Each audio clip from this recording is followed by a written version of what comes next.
If you've ever wondered where the bedrock concepts of economics, sociology, and political science actually came from, well, prepare to be amazed. We're going to see how ideas that we consider completely, strictly modern were meticulously mapped out over 600 years ago. Let's get into it. So consider this fundamental question. Why do great empires inevitably fall? It's a giant puzzle, right? Historians have obsessed over this for centuries. But way, way before modern political scientists or economists started crunching their datasets, Ibn Khaldun figured out that failing states actually follow an exact, predictable biological life cycle. He realized that empires aren't just abstract political entities on a map, they function exactly like living, breathing organisms. And just like any organism, they're completely bound by the uncompromising laws of nature. Here is our syllabus for today. The necessity of governance, wealth in the middle phase, the economics of taxation, when sultans become merchants, oppression destroys civilization, and finally, the senility of dynasties. Section 1, the necessity of governance. Okay, so before we can talk about how an empire dies, we have to establish why human beings even form these massive, complex political structures in the first place. I mean, why not just live entirely on our own? Well, Ibn Khaldun argues that human beings are fundamentally, biologically, social creatures. We actually require cooperation just to survive. One person alone can't farm the wheat, mill the flour, bake the bread, and build a shelter all at the same time. But here's the catch. While we desperately need each other, human nature also packs some pretty selfish and aggressive tendencies. Because of that inherent conflict, a restraining authority, what he calls the wanazi, or ruler, is an absolute biological necessity. Without that governing authority stepping in, society would just collapse into chaos and mutual destruction. The state itself is literally born out of this primal need for order. And that brings us to this brilliantly simple core framework. Dynasties, exactly like human beings, have natural biological lifespans that they simply cannot escape. Think about it. You've got the youth phase, where there's this intense shared struggle. The founders are rugged, they're unified by a strong group feeling, and they conquer through shared sacrifice. But as the empire succeeds, it moves into maturity. And eventually, just as naturally as human aging, it inevitably transitions into old age or senility. You can't freeze a human at age 30, and according to Khaldun, you definitely cannot freeze an empire in its prime either. Section 2, wealth in the middle phase. So, as the empire hits that successful maturity phase, the initial rugged shared struggle of its youth completely transforms. Something profound happens to the social fabric here. Wealth suddenly concentrates all the way at the very top. The sultan, who is now totally secure in his power, actually cuts out his original allies, the very people whose shared loyalty helped him conquer the state in the first place. Why? Because he doesn't want to share the glory anymore. Instead, he starts relying on paid clients and mercenaries who are loyal only to his coin, not to any shared cause. He drains massive amounts of the treasury on luxurious monuments, grand castles, and excessive comforts. That early ruggedness? It's totally replaced by soft, expensive luxury. And all of this extreme wealth creates a phenomenon that Ibn Khaldun calls hijab, literally meaning a veil or a barrier. This elaborate court ceremonial totally isolates the ruler. Think of the late Roman emperors or the later Abbasid caliphs, just hiding behind massive palace walls, layered bureaucracy, and these imposing guards. The ruler entirely loses touch with the everyday reality of his people. Now, while it might look super majestic and powerful from the outside, this isolation is actually the very first subtle symptom of the empire's eventual doom. Section 3, the economics of taxation. Now, as the state matures, its growing addiction to all that luxury becomes incredibly expensive. So how do they fund it? They turn to taxation. Let's look at Khaldun's vocabulary here. Jibaya refers to the tax revenues that act as the literal lifeblood of the state. But Khaldun identified a spectacular paradox here, centuries before modern economists ever drew up a chart.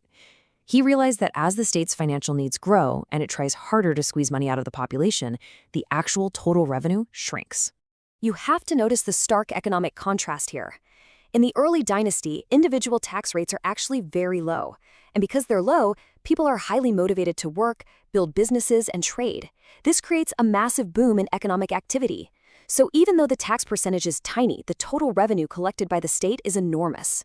But fast forward to the late dynasty.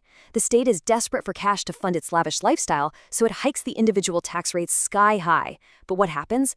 These crushing taxes absolutely destroy the incentive to work. Businesses close up, the economy shrinks, and as a direct result, the total tax revenue plummets, despite the higher rates. Because the high taxes have totally ruined the broad economic base, the senile empire starts getting desperate. The ruler implements these aggressive, creative new ways to extract wealth just to pay the bloated military and cover court expenses. They introduce mukos, which are heavy custom duties. They slap tariffs at the city gates, put huge levies on all market sales, and eventually they start taxing basic, everyday commercial goods. The state is literally slowly suffocating its own economy to death just to survive another day. Section 4. When sultans become merchants. Imagine for a second what happens to a free market when the all-powerful state decides to enter the business world directly as a competitor. The competition is fundamentally totally rigged. On one side, you have the sultan. He possesses effectively infinite wealth from the treasury, he has the coercive power of the state backing him up, and oh yeah, he doesn't pay his own taxes. On the other side, you have the everyday merchant, operating with limited capital, completely vulnerable to state power, and crushed by heavy taxation. When the sultan buys goods, he can force people to sell at rock-bottom prices. When he sells, he forces people to buy at inflated prices. The everyday merchant simply cannot compete with that, and they go out of business. And this leads to an absolutely brilliant proto-Keynesian insight straight from the 14th century. The state itself is actually the greatest market for goods. Follow the sequence here. If the sultan gets stingy, hoards his money, and state spending stops, the wealth stops circulating. When the biggest buyer stops buying, the markets dry up entirely. And ironically, when the markets dry up, boom, step 4 hits. The tax revenues completely collapse.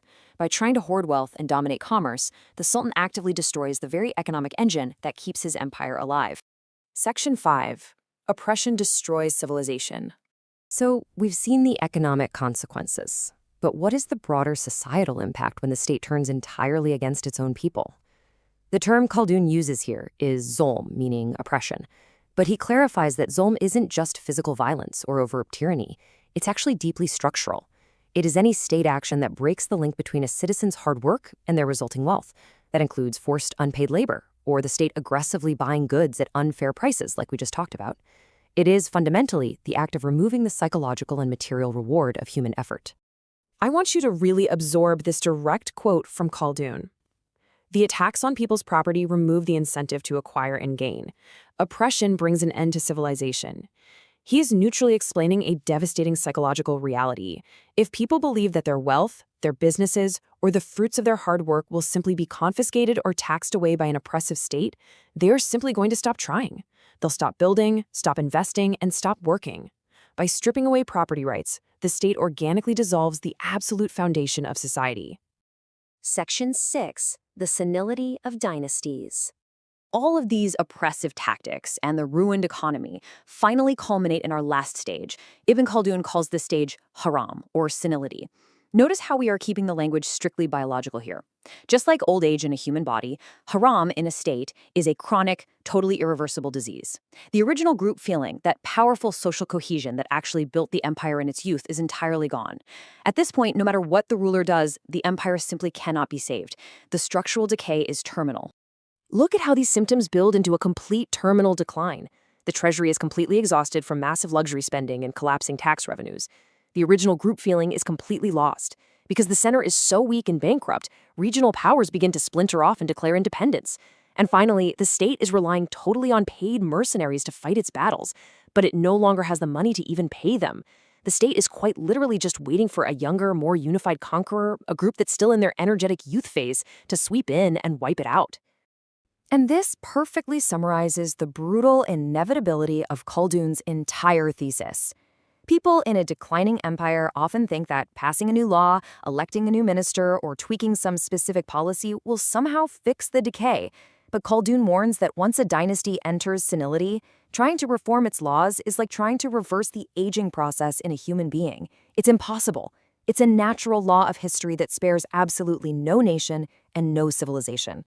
We've just traced the incredible insights of Ibn Khaldun, driven by the inescapable laws of economics and human nature. I'll leave you with this final, incredibly provocative thought.